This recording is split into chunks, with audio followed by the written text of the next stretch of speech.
মহাযুদ্ধ চলছে মধ্যপ্রাচ্যে। একদিকে ইরানের উপর লাগাতার হামলা, যেখানে ডোনাল্ড ট্রাম্প বলছেন যে অন্তত আগামী 4 সপ্তাহ এই হামলা চলবে, হামলার পরিমাণ আরো বাড়বে। উল্টো দিকে দেখা যাচ্ছে যে ইরান রিটেলিয়েট করছে, অর্থাৎ প্রত্যাঘাত, ইরানের প্রত্যাঘাত বিভিন্ন জায়গায় যেখানে যেখানে আমেরিকার ঘাঁটি রয়েছে, সেনা ঘাঁটি রয়েছে। যেমন দেখুন F-15A মার্কিন যুদ্ধ বিমান ধ্বংস করা হচ্ছে। এই ছবি দেখছেন কুয়েতের। কুয়েত প্রতিরক্ষা মন্ত্রকের দাবি একাধিক মার্কিন বিমান ধ্বংস হয়ে গিয়েছে। শুধু একটি নয়, ইসলামিক রেভলিউশনারি গার্ড কোর ইরানের, তারা মার্কিন যুদ্ধ বিমানের F-15 ধ্বংস করেছে একাধিক। আর একটা ছবি দেখাবো আপনাদের। هذا المسير يا الربع.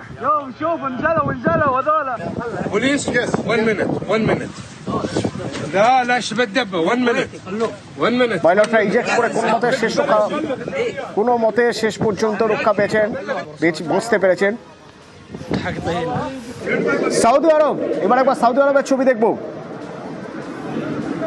সৌদি আরামকো রিফাইনারিকে লক্ষ্য করে মিসাইল হামলা। বিশ্বের অন্যতম গুরুত্বপূর্ণ তেল সংশোধনাগার ইরানের টার্গেটে। সৌদি আরামকো রিফাইনারি রাস্তানুরা, সৌদি আরবের রাস্তানুরা।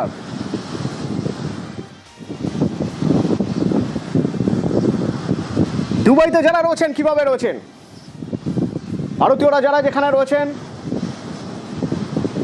জানিয়ে দেওয়া হয়েছে যে তারা যেন বাড়ি থেকে না বেরোন এবং পরিস্থিতি পুরোপুরি যখন নিয়ন্ত্রণ আসবে তখনই যাতে তারা বেরোন। দুবাইয়ের কি অবস্থা? লাগাতার হামলা চলছে দুবাইয়েও। সেখান থেকে আমার সঙ্গে বাঙালি গবেষক অভ্র রায় রয়েছেন, তিনি গবেষণার কাজ করছেন সেখানে। অভ্রর সঙ্গে একবার কথা বলে বোঝার চেষ্টা করি। অভ্র, কি অবস্থা দুবাইয়ের এখন? হাই, নমস্কার সবাইকে। নমস্কার। দুবাইয়ের অবস্থা শনিবার দিন সত্যি খুব খারাপ ছিল, তবে আজকে যা বুঝতে পারছি যে কালকে আমাদের কাছে মেসেজ এসছে একটা গভর্নমেন্টের তরফ থেকে যে এখন আপাতত সবকিছু নিরাপদ এবং বেরোনো যাবে, রাস্তাঘাটে বেরোনো যাবে। তো আমি এখন বেরিয়েছি একটু বাজারের সন্ধানে, কারণ এখন এখানে অনলাইন বাজার পাওয়া যাচ্ছে না, চট করে অনলাইন কিছু অর্ডার করতে পারছি না। তো আমার নিয়ারেস্ট যে সুপার মার্কেট আছে সেদিকে হাঁটা দিচ্ছি। রাস্তাঘাট অপেক্ষাকৃত খালি, কিন্তু এটা যে শুধু এই কারণে তা নয়, কারণ হতে পারে যে এখন তো রমজান মাস চলছে, এই সময়টা একটু খালি থাকে। অফকোর্স এই কারণে, এই যুদ্ধের কারণে তো খানিকটা বটেই, তবে দেখি এখনো পর্যন্ত খুব কমই লোক দেখা যাচ্ছে। এনিওয়ে, অভ্র, এই যে সময় প্রথম টেনশনটা শুরু হলো, অর্থাৎ শনিবারের কথা যদি আমি বলি, সেই সময় আপনাদের মানে আপনি বা আপনার সঙ্গে ওখানে যাদের সঙ্গে আপনার কথা হচ্ছিল, আপনাদের মনের অবস্থাটা একটু বোঝার চেষ্টা করবো, কারণ এটা বিদেশ বিভূয়ে এমন একটা পরিস্থিতি যা খুশি হতে পারতো।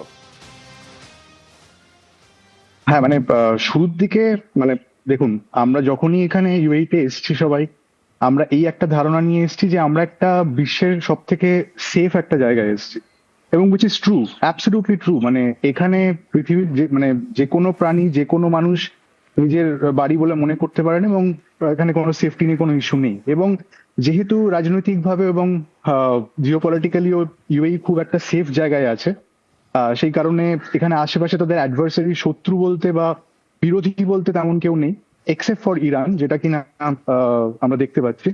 এবং সেই কারণে শুরুর দিকে তো একটুখানি আমরা ঘাবড়ে গেছিলাম, কারণ এখানে যে মিসাইল পড়বে এবং মিসাইল অ্যাটাক হবে, পড়েছে খুব কম, সত্যি কথা বলতে। এরকম না যেখানে মিসাইল পড়েছে।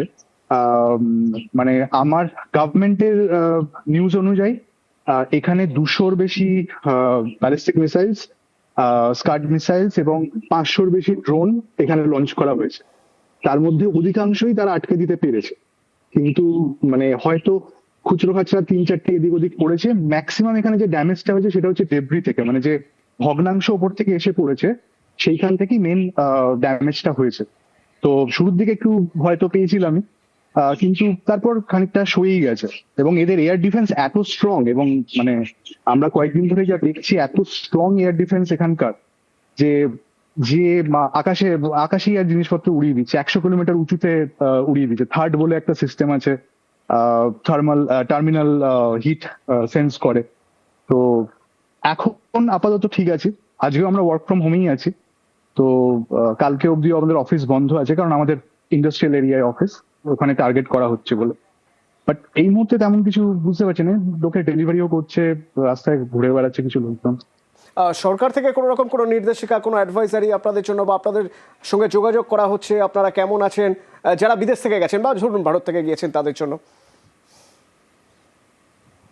এখানে সরকার যে কোনো রকম আপৎকালীন ক্ষেত্রে, যেমন আপনারা জানবেন হয়তো 2024 এখানে বন্যা হয়েছিল, প্রচন্ড জল জমেছিল, 3 দিন 4 দিন টানা বৃষ্টি পড়েছিল। সেই সময়ও এখানকার মোবাইলেই একটা অ্যালার্ট পাঠায় এবং সেটা একটা বিভিন্ন রকম একটা আওয়াজে আসে, মানে অ্যালার্টের সাউন্ডটা এমনই আসে যে ওটা বোঝা যায় যে গভর্নমেন্টের তরফ থেকেই আসছে, এবং ফোনের ওপরে নোটিফিকেশনের মতো ওটা পপ আপ করে। তো সেই রকম, সেই কারণে আমরা অভ্যস্ত এই ধরনের মেসেজ পেতে। সেই রকম মেসেজই থ্রু আউট পেয়ে গেছি। কখনো বলেছে যে জানলার থেকে দূরে থাকতে, কখনো বলেছে যে বাইরে না বেরোতে, কখনো বলেছে যে এখন সেফ আছে, এখন বেরোনো যায়। তো আমরা বিভিন্ন রকম মেসেজ পড়েছি আর সেই অনুযায়ী কাজ করেছি। ভারত সরকার এখনো পর্যন্ত আপনাদের সঙ্গে যোগাযোগ রেখে চলেছে? কোথাও কোনো অসুবিধা হচ্ছে কিনা বা আপনারা ফিরতে চাইছেন কিনা কেউ? আমার সঙ্গে তো যোগাযোগ করেনি পার্সোনালি, তবে আমি কোনো নোটিফিকেশনও দেখিনি। তবে ওদের ওয়েবসাইটে আমি কিছু বা সোশ্যাল মিডিয়াতে, মোস্ট প্রবলি এই মুহূর্তে মনে পড়ছে না কোথায় দেখেছি, তবে কোথাও একটা দেখেছি যদি কোনো প্রবলেমে পড়ে এখানে ভারতবাসী, তারা যোগাযোগ করতে পারে। এই পর্যন্তই দেখেছি, এখানে ইন্ডিভিজুয়ালি যোগাযোগ করা হয়েছে বলে আমি শুনিও নি কাউকে। আপনার বাড়ির লোকজন তো নিশ্চয়ই টেনশনে রয়েছেন, তাদের সঙ্গে কথা হচ্ছে নিয়মিত, কিভাবে আশ্বস্ত করছেন তাদের? বাড়ির, সত্যি কথা বলতে অন্যভাবে নেবেন না, বাড়ির লোকজন বেশি টেনশন করছে ইন্ডিয়ান মিডিয়া দেখে। Right. আমি আপনাদের নিউজ চ্যানেলের কথা পার্টিকুলারলি বলছি না, কিন্তু সমস্ত নিউজ চ্যানেলে যেভাবে আর কি খবরগুলোকে দেখানো হচ্ছে যে বুর্জ খলিফা খালি করে দেওয়া হচ্ছে, তারপর এখানে এটা হিট হয়েছে, ওটা হিট হয়েছে। সত্যি কথা বলতে যে সময় আমরা খবর দেখছি যে বুর্জ খলিফা ইভ্যাকুয়েট করা হয়েছে, ওখানে ড্রোন হিট হয়েছে, সেই সময় আমার আরেক বন্ধু তার 100 তলায় বসে পার্টি করছে, সেই ছবি আসছে। সো মানে এটা যে কতটা বেগ সেটা আমরা বুঝতে পারছি। তো দেশের লোকদেরকে একটাই কথা বলবো, যাদের পরিবার স্বজনরা এখানে আছেন, ইন্ডিয়ান মিডিয়া নিউজ চেক করবেন না। যদি যে দেশের নিউজ, যে দেশের সরকারি নিউজ, সেই সরকারি নিউজই চেক করবেন, তাদের সাথে কথা বলুন, এবং তাহলে হয়তো অনেকটা সঠিক খবর পাবেন। আসলে আমাদের নিউজ সোর্স বেশিরভাগটাই যা মার্কিন দুনিয়া দেখাচ্ছে, অর্থাৎ আমেরিকান নিউজ চ্যানেল বা আমেরিকান মিডিয়া যেভাবে দেখাচ্ছে, যেভাবে প্রজেক্ট করছে, তার ম্যাক্সিমাম ফিডটাই আমরা পাচ্ছি। সুতরাং কোথাও তো একটা সমস্যা হতেই পারে, এত দূর থেকে, খুব স্বাভাবিক। আপনি একেবারে গ্রাউন্ড জিরোয় রয়েছেন, আপনি সবচেয়ে ভালো বলতে পারবেন। বাড়ির মানুষকে কি বলছেন আপনি? বাড়ির মানুষ বলতে মাকে যা বলার বলেছি, মাই সবচেয়ে বেশি টেনশন করেন। আমার ওয়াইফ তো এখানেই আছে আমার সাথে, তো তার বাড়ির লোকদেরকেও যা বলার বলা হয়েছে। এবং চারিদিকের অবস্থা দেখলে, আমি যদি একটু ক্যামেরাটা ঘোরাই, আপনি চারিদিকে যদি অবস্থাটা Please. দেখেন তাহলে বুঝতে পারবেন যে there is nothing to fear about. এখানে যদিও বেশিক্ষণ ক্যামেরা ঘোরানোর অ্যালাউড নয়, but I will still try. So এই হচ্ছে আমার বাড়ির রাস্তা, এটা আমার পাড়া বলতে পারেন। এই জায়গাটা কোথায় পার্টিকুলার দুবাইয়ের? এটা হচ্ছে ডিসকভারি গার্ডেন্স। আর এই যে বড় বিল্ডিং গুলো দেখছেন, এগুলো এখানে একটা ডেব্রি ভেঙে পড়েছিল ফেয়ারমন্ট হোটেলে, ওদিকে পাম জুমেরা, আমি যে দিকটা দেখাচ্ছিলাম, এই সাইডটা পুরোটা পাম জুমেরা, এই যে উঁচু বিল্ডিং গুলো দেখছে। আচ্ছা, এখানে রাস্তাঘাটে লোকজন চলছে, এখন গাড়ি চলছে, সবকিছুই হচ্ছে। তো এগুলোই দেখাচ্ছি আর কি। আর তার থেকে যতটা শান্তি পায়, মায়েরা কি আর শান্তি পান? কিন্তু থ্যাংক ইউ অভ্র, খুব ভালো লাগলো আপনার সঙ্গে কথা বলে। একেবারে গ্রাউন্ড সিচুয়েশনটা অন্তত আপনার মাধ্যমে বুঝতে পারলাম বা কিছুটা হলেও দেখতে পেলাম। ধন্যবাদ। অভ্র ছিলেন আমাদের সঙ্গে, উনি গবেষণা করছেন, দুবাইতে আছেন। কিন্তু কোথাও একটা জিও পলিটিক্যাল সিচুয়েশন মধ্যপ্রাচ্যের পুরোপুরি এদিক ওদিক হয়ে গেছে। যা পরিস্থিতি, যার প্রত্যক্ষ প্রভাব, পরোক্ষ প্রভাব বিশ্বের প্রতিটি কোণায় ছড়িয়ে পড়ছে। কি অবস্থা এই মুহূর্তে, যদি প্রত্যক্ষ প্রভাবের কথা বলতে চাই আমরা, কি প্রভাব পড়ছে, কোথায় পড়ছে, কতটা পড়ছে, বোঝার চেষ্টা করবো। আমার সঙ্গে রয়েছেন আন্তর্জাতিক সম্পর্ক বিশেষজ্ঞ সংঘমিত্রা সরকার রয়েছেন। দিদি, আপনার সঙ্গে সকালেও কথা হচ্ছিল। যদি প্রত্যক্ষ প্রভাবের কথা বলি আমরা, এখন যে পরিস্থিতি, তাতে একদিকে আমেরিকা, ইসরায়েল, আরেকদিকে ইরান, এবং খুব স্বাভাবিকভাবেই বিশ্ব আড়াআড়ি ভাগ হয়ে গিয়েছে। কি অবস্থা, প্রত্যক্ষ প্রভাব কিভাবে দেখছেন আপনি?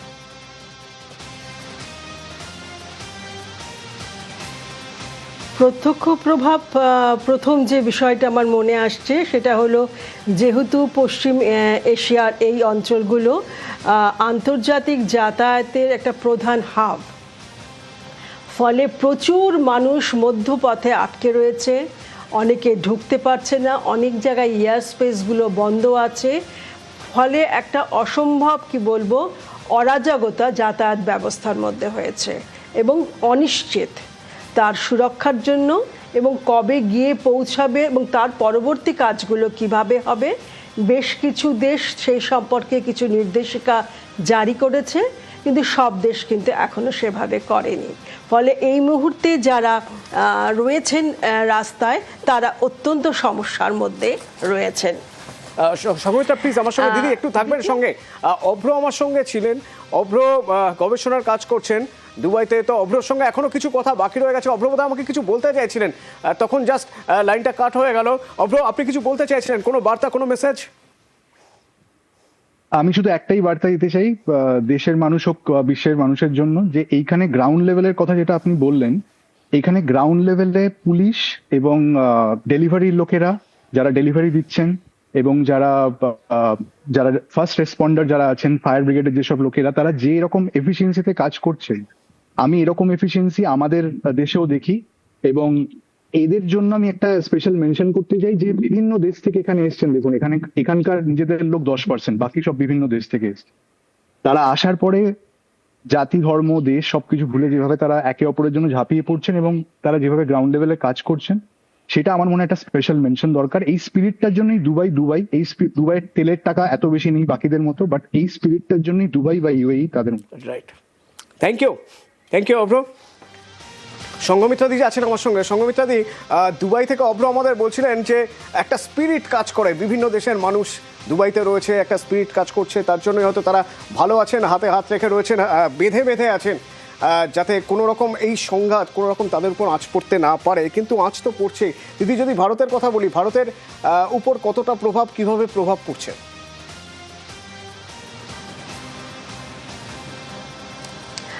আজকে ভারত সরকারের গত কয়েকদিনের মধ্যে সেভাবে কোনো বক্তব্য আমরা শুনতে পাইনি।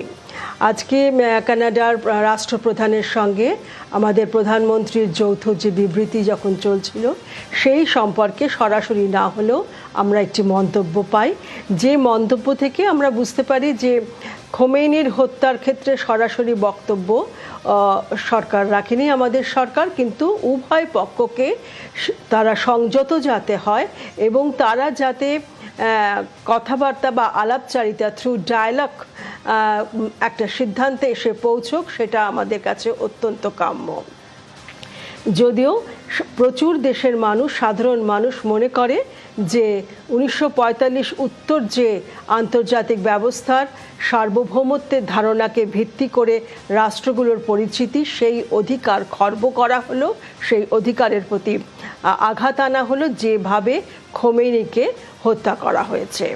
এবং এই ভারতের ক্ষেত্রে প্রধান যেটা বিষয় সেটা হলো আমাদের অপরিশোধিত যে তেল, এবং সেই তেল এবং গ্যাস, তেল তো তাও কি বলে মজুত করা যায়, গ্যাস তো আর মজুত করা যায় না। ফলে এই যে হোমরুজ যে প্রণালী, সেই প্রণালীটি এই মুহূর্তে তো আটকে রাখা আছে, ফলে সেখানে তো একটা ভয়ঙ্কর গন্ডগোলও চলছে এবং একটা বড় প্রভাব পড়বে। সঙ্গমিত্রা দি ধন্যবাদ। সঙ্গমিত্রা সরকার, আন্তর্জাতিক সম্পর্ক বিশেষজ্ঞ, আমার সঙ্গে ছিলেন।